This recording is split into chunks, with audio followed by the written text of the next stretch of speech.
مزمل بھائی be that as it may but frankly مجھے آپ صرف یہ بتائیے، ہم سارے یہاں بیٹھے ہیں اور ہر ایک کی رائے کا میں بہت احترام کرتا ہوں. جب ہم یہ بات کہتے ہیں، ابھی اطہر بھائی نے ایک بات کی، انہوں نے کہا کہ یار یہ نظام عمران خان صاحب کا بوجھ برداشت نہیں کر سکتا. ٹھیک ہے، پوائنٹ ٹیکن.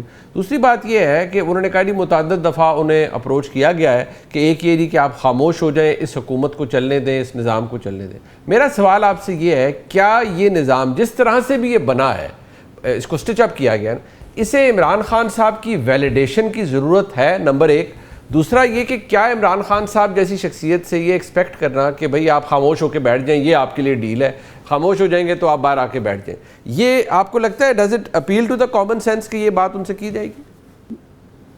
نہیں، میں نہیں سمجھتا. دیکھیں، ہمارے اطہر بھائی کو نا، کاظمی صاحب کو آئین اور قانون سے تو بہت چڑ ہے، اور وہ سمجھتے ہیں کہ آئین اور قانون جو ہے وہ عمران خان کی سیاست سے وہ آپ کا اور حسن بھائی کا آئین اور قانون ہے جس سے چڑ ہے. نہیں دیکھیں نا جی، اب اس ملک میں یہ بتائیں منیب صاحب، یہ قانون کس نے بنایا تھا کہ کنوکٹڈ آدمی کا میڈیا پہ کوریج نہیں ہو؟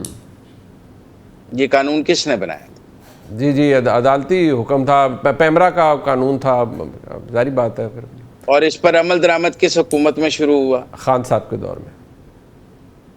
تو آج خان صاحب کنوکٹڈ ہیں تو ان کی کوریج اطہر کاظمی صاحب کا دل لبھاتا ہے. روز یہ تڑفتے ہیں، ان کو بخار چڑھتا ہے کہ میں عمران خان کی کوریج نہیں کر سکتا کیونکہ یہ ملک کے آئین اور قانون کو نہیں مانتے ہیں، جو ان کے محبوب لیڈر نے بنایا تھا.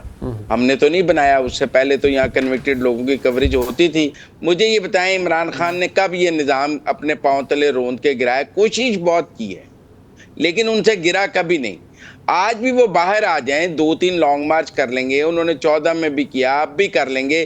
کیا اس کے نتیجے میں آپ سمجھتے ہیں نظام گر جائے گا؟ کیا عمران خان کی پاپولیرٹی کا یہ لیول ہے کہ وہ باہر نکلے تو اس نظام کو اپنے پاؤں تلے رون دے گا؟ میں نہیں سمجھتا ہوں ایسا کوئی لیول ہے. مزمل بھائی، آپ کے نزدیک نہ ان کی سیاست کا اس نظام پہ کوئی بوجھ ہے، نہ وہ اتنے پاپولر یا اتنے طاقتور ہیں کہ اگر وہ باہر آ جائیں تو یہ نظام تلپٹ ہو جائے گا، لہٰذا نہ سرے سے کوئی، مطلب یہی میں آپ کے تجزیے سے یہ تو آپ یہ کہیں گے کہ جیل میں بیٹھا ہر قیدی یہ کہے گا کہ یہ نظام میرا بوجھ نہیں برداشت کر سکتے اس لیے مجھے قید کیا ہوا ہے. بھائی سزا ہوئی ہے تو قید کیا ہوا ہے. کوئی ہم نے انہیں ہاؤس اریسٹ کیا ہوا ہے، کوئی 16 MP میں بند کیا ہوا ہے، کوئی ان کو بغیر قانون کے کسی جگہ قید کیا ہوا ہے. وہ ہی از اے کنوکٹڈ مین. اچھا، میں نے کہا ہے ان کو کہ وہ کہتے تھے عمران خان کو زندگی میں کچھ چاہیے ہی نہیں، وہ فرق ہوگی تو ذریعے کڑیاں ویچتا رہا ہے. انہوں کی ضرورت سے کڑیاں بیچن دی؟ وہ تو ایک بے نیاز آدمی تھا. وہ شوکت خانم کو ڈونیٹ کر دیتا وہ گھڑیاں، فرق ہوگی کوئی دینی تھی. اچھا میرا مطلب آپ میری بات سنیں نا، ہمیں تو بتایا گیا کہ خان صاحب نے تو اپنا پلاٹ بھی شوکت خانم کو دے دیا اور گھڑیاں فرق ہوگی کے ذریعے بیچ دی. اب سزا ہو گئی ہے تو آپ ہمیں کہتے ہیں نظام بوجھ نہیں اٹھا سکتا. پہلا وزیر اعظم ہے جس نے اپنے تحفے بیچ دیے ہیں. ایسا وزیر اعظم ہماری تاریخ میں نہیں آیا جس نے آفیشیل ملے ہوئے تحفے بازاروں میں کوئی بلو ایریا کی دکان پہ بیچ دیا ہے، کوئی کسی کو دبئی میں بیچ دیا ہے. کوئی ایسا ملا ہے آپ کو وزیر اعظم؟ بتا دیں. نہیں، آج تو جو مزمل بھائی آپ کا تجزیہ ہے نا، وہ بالکل اس میں وہ بڑا تیزابی قسم کا تجزیہ ہے آپ کا. آج میں نے آپ سے سوال کچھ پوچھا تھا، آپ تو کافی لمبا جواب آپ نے دے دیا. اب میں اس کی تاب نہیں لا سک رہا. مجھے جانے دیں، کیونکہ آپ کا قانونی اور حسن ایوب صاحب کا آئینی تجزیہ سننے کے بعد واقعی بدعزمی سی ہو رہی ہے. لیکن میں چاہوں گا میں اطہر بھائی کے پاس جاؤں ریفیوج لینے کے لیے. اطہر بھائی، اس قدر جو جارحانہ تجزیہ ہے اور جو بوچھاڑ ہے مزمل بھائی کی، اس کا کیا جواب دیا جائے؟ دیکھیں، ایک تو آئینی اور قانونی تو یہاں پہ کلیئر ہو گیا کہ آئین کون ہے اور قانون کون ہے. اپنے نام کے نیچے منیب صاحب آپ ڈیو پروسیس لکھوا دیں، ٹھیک ہے؟ جس ڈیو پروسیس کا ذکر میرے بھائی حسن ایوب نے کیا کہ ڈیو پروسیس کے تحت جو ہے علیمہ خان کے خلاف مقدمہ چل رہا ہے. اور آپ کو پتا ہے کہ جب ڈیو پروسیس ہو رہا تھا، عدالت میں بتایا گیا تھا کہ علیمہ خان نے بارودی مواد کسی کو دیا جس سے خدا نہ خواستہ پارلیمنٹ کو اڑانا تھا. تو یہ سارا ڈیو پروسیس ہے.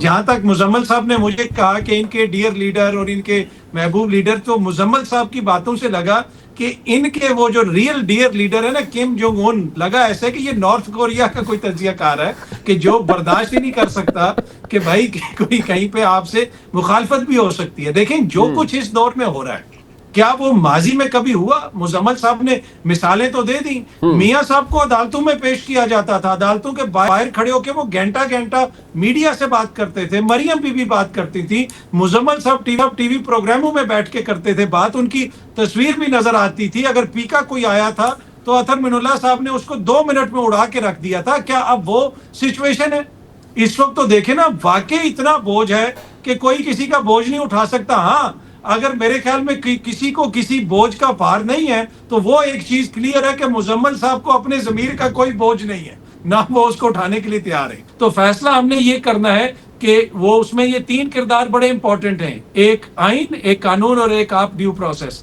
جب تک یہ چیزیں نہیں حل ہوں گی, یقین کیجئے معاملہ اسی طرح چلتا ہے. مطلب آپ پروگرام کے اندر تینوں جو چیزیں ہیں نا ان کو ہم سے ایٹریبیوٹ کر دیا. مطلب مجھے تو آپ نے خامخواہ بیچ میں رگڑ دیا ہے اور خود کو آپ نے سائل بنا دیا ہے, یعنی خود کو آپ نے مظلوم بنا دیا. لیکن چلے میں ہمارے آئینی دوست جو ہیں جناب حسن ایوب صاحب, میں ان کے پاس جاتا ہوں. حسن ایوب صاحب, جس آپ خوبی سے مسکرا رہے تھے بلکہ ٹھٹھے لے رہے تھے, جس سے مزمل صاحب کچھ باتیں فرما رہے تھے, وہ اگر اطہر بھائی جب یہ پروگرام دیکھیں گے تو اس سے ان کو بھی دکھ ہوگا کہ یار چلے مزمل بھائی کر رہے ہیں, قانون آن سلاٹ کر رہے ہیں, آئین نے بھی کرنا شروع کر دیا ہے. تو ذرا مجھے صرف یہ بات بتائیں کہ ڈیو پروسیس کی جس میں جو مجھے کہہ دیا جناب اطہر صاحب نے, وہ تو نہیں فالو ہو رہا نا, یا قانون اور آئین کے مطابق تو معاملات نہیں چل رہے. اتنا تو ایکسیپٹ کرنا چاہیے. ماضی میں لوگوں کے ساتھ غلطی ہوئی تو آج بھی میاں صاحب یا اور دیگر لوگ they were wronged, آج بھی ہو رہا ہے, ایسا ہی ہو رہا ہے بائی اینڈ لارج. پہلی بات تو یہ ہے کہ 26 نومبر والا جو مقدمہ چل رہا ہے تھانہ صادقہ آباد والا, جس کی میں نے بات کی ہے اور اس پر بارود کی بات کر دی ہمارے پیارے بھائی اطہر کاظمی صاحب نے, کہاں پر بارود کا ذکر ہے جی اس کیس میں؟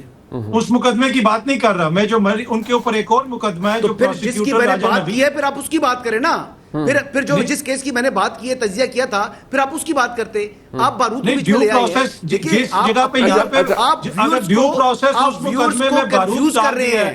نو سوری, چل اچھی بات ہے, چل آپ کی بات سمجھ آ گئی. دیکھیں بات یہ ہے کہ جو میں نے جس مقدمے کی بات کی, اب صادقہ آباد راولپنڈی میں ہے اور انسداد دہشت گردی کی عدالت بھی راولپنڈی ہے.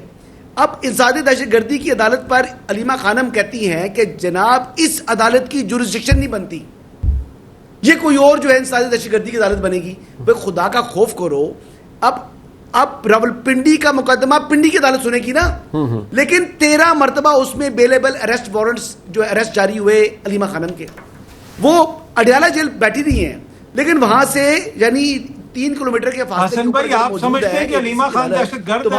یہ جو دہشت گردی کی عدالت میں ان پہ مقدمہ چلنا چاہیے, وہ دہشت گرد ہیں اور یہ قانون اس لیے بنایا گیا تھا میرے حساب سے مقدمہ چلائے گئے. اگر 26 نومبر میں تھانہ صادقہ آباد کی ایف آئی آر کے اندر جو کارکنان کو کنفیس کرنے کی اوپر سزا ہو سکتی ہے والنٹیئرلی, اس میں تو پھر علیمہ خانم کی تو 100% سزا بنتی ہے.